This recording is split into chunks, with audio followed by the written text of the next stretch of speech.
Beaches around Port Phillip Bay have always been subject to the vagaries of the weather and the waves. But this year has seen extreme changes at some bay beaches, and many are asking if one of the biggest dredging projects in the world could be responsible. Matthew Stanley reports.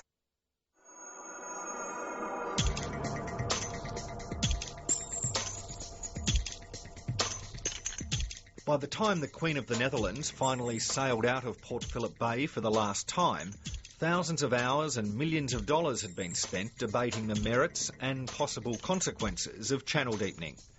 In the end, the actual work went relatively smoothly and was judged by its proponents as a great success.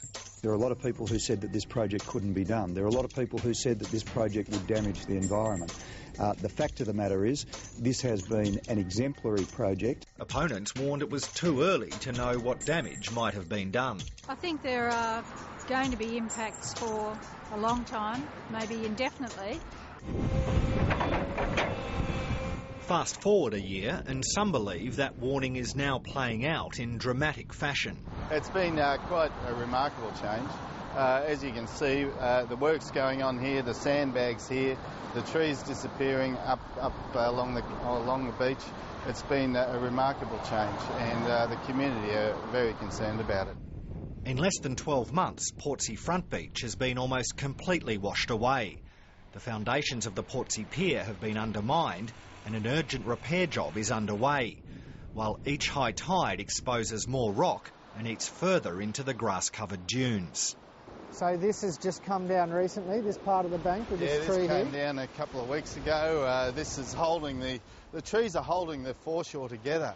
Mornington Peninsula Shire Councillor Tim Rogers is one of many locals who fear their beach is a casualty of the decision to widen and deepen the entrance to the bay. When you muck around with the environment, you do it at your peril. It is a risky thing to do, to play around with nature. On the facts that we have, the conclusion that we draw is that this is not caused by channel deepening. Is it possible that you don't have all the facts or all the relevant facts? We've got sufficient facts to be able to draw a conclusion, which is if there was a profound effect from channel deepening, you'd expect to see it in the Great Sands itself. The area that's marked in white is the Horseshoe Canyon in the entrance. The Great Sands is an underwater accumulation of sand in the south of the bay. Don Huff is the director of the body responsible for monitoring the effects of channel deepening and says the changes to beaches around the bay are coincidental. The bay's beaches are inherently dynamic. It's a feature of the evolution of the bay, and beaches are not a permanent feature. They are a short-term feature. And the beaches, as we know them, also come and go from year to year. Bay beaches from Point Lonsdale to Point Nepean have taken a battering this year. It's Mother Nature. I don't know whether you're going to call it global warming, but it's all, you know, it's a cycle and it has to run its course. To try and stop it is futile. The best thing we can do is just try and work along with it. This year's beach renourishment program is the biggest yet, with around 1 million cubic metres of sand being brought in to the worst affected beaches. Warren Hollier has a contract to reinforce sand dunes at risk of erosion, like at Ricketts Point. I wouldn't say we're doing more now, it's just that people are noticing us doing work now because of what's happened. As skipper of the Queenscliff to Sorrento ferry, Gus Rogers has been crossing the bay several times a day for 20 years. We're about a mile from the heads, mile and a half to the outer edge of the reefs and things where that ship is just about to go through. Have you noticed any difference since channel deepening finished? No, not really. I haven't. No. I've noticed the Portsea erosion, but it's very localised. But coming so soon after the completion of dredging, there's no shortage of people convinced the two are connected. We noticed pretty much instantaneously when the mouth of the heads was opened. Jason Salter runs one of several dive businesses that once depended heavily on Portsea Pier as a sheltered dive site, but not anymore.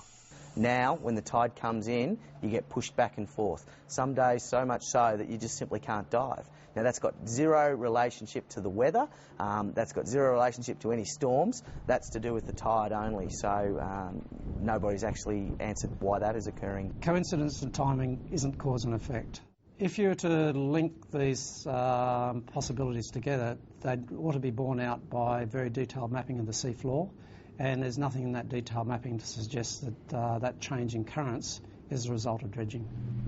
Approval for channel deepening came with a prediction that the high tide in the southern end of the bay would increase by 10 millimetres or 1 centimetre.